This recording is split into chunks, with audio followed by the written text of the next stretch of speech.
سلام بینندگان گرامی، برنامه اطلاعاتی امروز است. با سرخط خبرها آشنا گردید.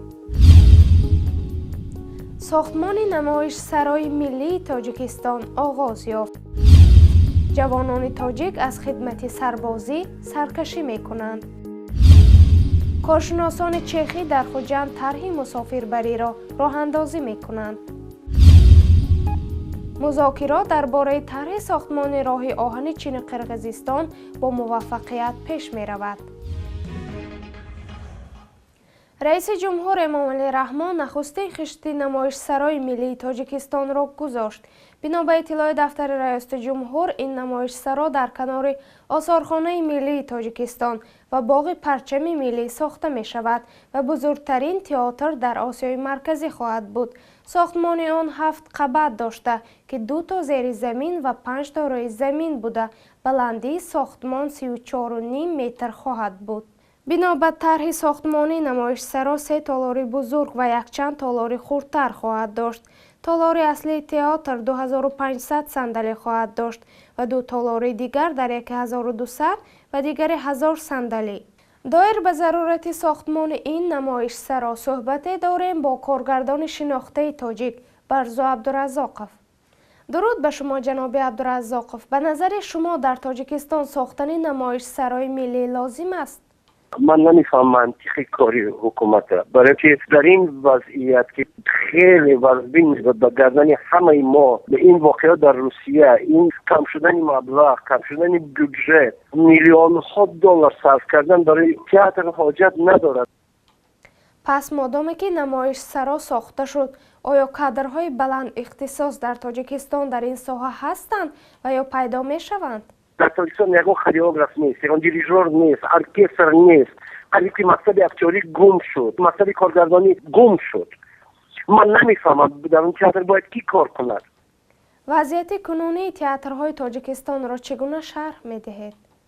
من نمیفهمم. تئاتر ایرانی در این حال است، تئاتر جوانان در این حال است، حالی بدتری ندارد. تئاتر اپرا حالی بدتری ندارد. تئاترهای مضافات تماما مردند. فلاگستوکی بلندترین، تئاتری بلندترین، شاخانه بلندترین. برای کی میسازن این تئاتر؟ خب اگر که برای حشمتش به بزرگترین و بهترین باشد، خب ساخته انگیرد. به نظر شما برای اصلاح وضع کنونی تئاترهای تاجیک مقامات مسئول چه کار را باید انجام بدهد؟ این چیز دیگر لازم نمیشود. ما با از همین مبلغ ما میتونیم تئاتر بوده زنده کنیم، اپاراتور نو دراریم، اپاراتور نو سازیم. تشکر جناب عبدالرزاقف. رئیس جمهوری تاجیکستان امامعلی رحمان فرمان فراخوانی شهروندان از 18 تا 27 ساله را برای خدمت در نیروهای مسلح صادر کرد. بنا به فرمان رئیس جمهوری تاجیکستان امامعلی رحمان سر از 12 مارس نظامیانی که مدت خدمتی وظیفه‌شان انجام یافته است رخصت داده شده و دعوت سربازان آغاز می‌گردد. رئیس جمهور تاکید کرده است که مطابق ماده 23 قانون تاجیکستان درباره عهدهداری‌های عمومی حربی و خدمت حربی مسئولیت فراخوانی شهروندان و نیروهای مسلح بر عهده رئیسان شهر و ناحیه‌ها است. دعوت رسمی سربازان از 1 اپریل آغاز می‌گردد و علاقه اجانسی ضد فساد جمهوری با پاره‌گیری پاره‌دهی مبارزه را شروع کرده است. چرا جوانان خواهش ادای خدمت حربی را ندارند و پاره پیشنهاد می‌کنند؟ برای روشنی انداختن به این معماها صحبتی داریم با کارشناس مسائل حقوقی رستم گولف. سلام رستم، امیدوارم که خوب هستید و با ما پیوستید. اول میخواستیم سبب از عهدهداری‌های خدمت حربی دست کشیدن جوانان را بفهمیم. سبب اساسش در آن است که آن نفرانی که خدمت کرده می‌بینند آن خبرهایی که از خدمت حربی میآید به گوش جوانان که در آنجا حالت کوب است، در آنجا مناسبت‌های غیر عمومی است، دل جوانان را خنک می‌کند از خدمت کردن. موسم دعوت سربازان شروع نشده، آژانسی فساد مبارزه را آغاز کرد. سبب در چیست؟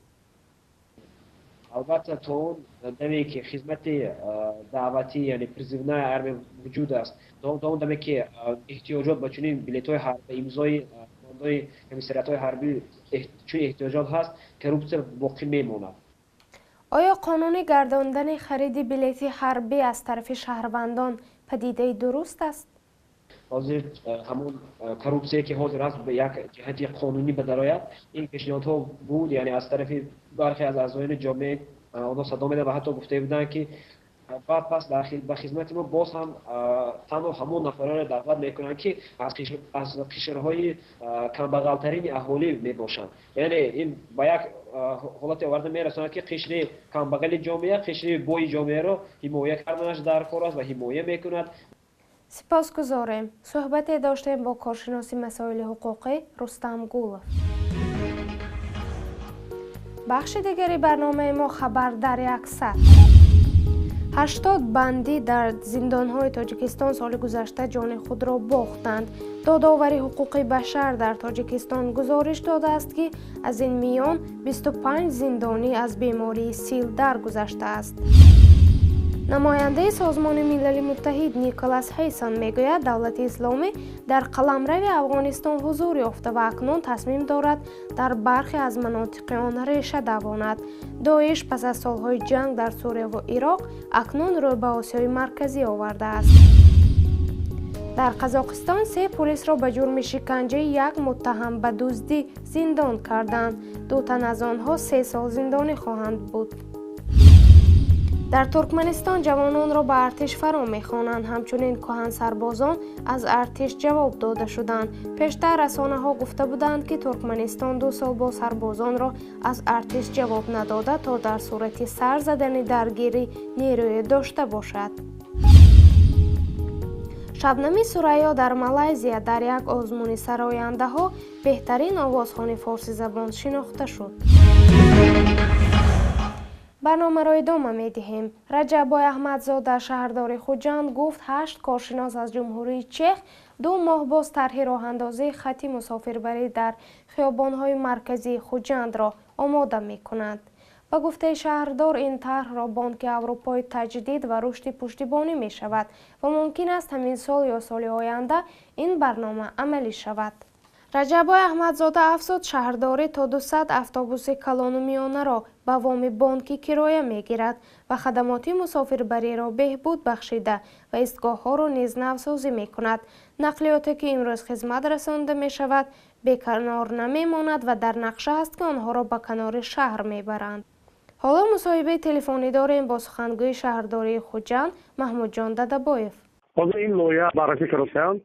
کارشناسان چک فقرات برای آموختن وضعی شهر خوجند بخشداری که حال حاضر هست تنظیم میشد. خطرشون دیگر میشد. طرحهای عمومی کلان و با نقلیات جمعیتی عمومی تامین لازم. بنابر آمار رسمی قرقیزستان 37% از جمعیت این کشور در سال 2013 در فقر زندگی به سر می بردند. به گفته رئیس کمیته آمار قرقیزستان عاقلبک عثمان علیف 3% از قرقیزها هم کاملا فقیر گشته است. به گفته او آمار به اساس راهکار برآورد شده که دولت آن را تصویب کرده است. بنابراین راهکار کسانی که درآمد سالانه‌شان کمتر از 27,000 سوم است یا $500 است فقیر دانسته می شوند. به گفته رئیس کمیته آمار کسانی نیز هستند که 16,000 سوم یا $300 درآمد دارند. این آمار با آماری که بانک جهانی منتشر کرده است متفاوت هستند. بله این اطلاعات درست است و می توانم بگویم که سبب مرگ زیاد کودکان تا 5 ساله در قرقیزستان گردید. این معمای کشور است ولی عددها افشا نمی شوند. باید گفت که بررسی هم نمی شوند. مقامات دخلدار سطح پست اقتصادی کشور را حل نمی کنند و قرقیزستان مدت طولانی است که در کشورهای آسیای میانه در سطح خیلی پست است.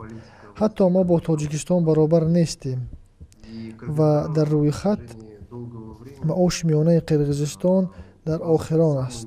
معاش نفقه پیرانسالان و معیوبان عموما از هر جهت قفامانده هستیم.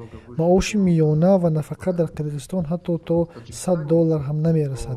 سیاست دولت میان اهالی نافهمی را به وجود خواهد آورد.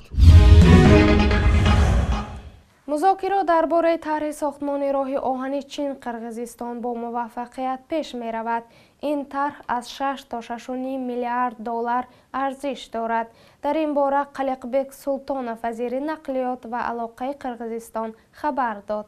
вай гуфтааст ки ҳарду ҷониб роҷеъ ба ин тарҳ ба созиш расидааст. Бар асоси ин созиш Қирғизистон барои сохтмони ин роҳ ба чин замин ҷудо мекунад ва худи чин ин роҳро ба зербинои марбут ба онро месозад.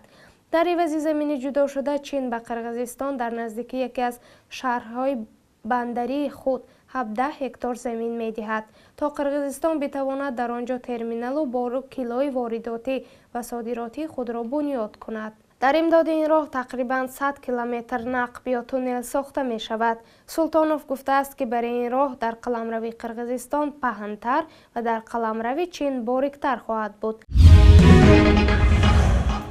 дар ҳамин ҷо барномаи мо ба поён расид. худоёру мададгоратон бод.